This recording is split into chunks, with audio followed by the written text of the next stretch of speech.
Kim at Paulo, may anunsyo sa pagsalubong ng 2025. Hey, mga ka-fans! Welcome back to the channel. May exciting update tayo tungkol sa tambalang Kim Chiu at Paulo Avellino.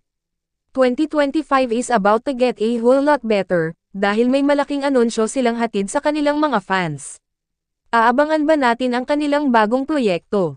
Ano nga ba ang upcoming film nila na magpapakilig sa atin? Huwag palampasin ang mga detalye, so make sure to stick around until the end.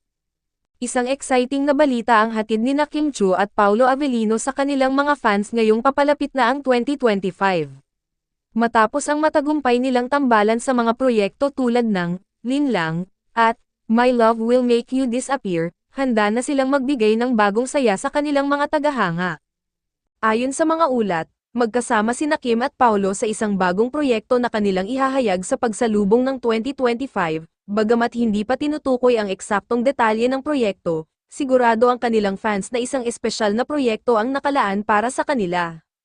Sa isang Instagram post, ibinahagi ni Kim ang kanilang pagsisimula ng kanilang unang pelikula na pinamagatang, My Love Will Make You Disappear, na idinidirect ni Chad Videns.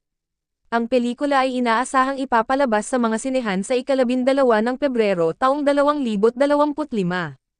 Samantala, sa isang teaser ng pelikula, makikita ang magkasunod na eksena kung saan halos maghalikan sina Kim at Paulo, na nagbigay kilig sa kanilang mga fans. At yan na nga, mga ka-fans. Ano ang masasabi nyo sa bagong proyekto ni Kim at Paulo?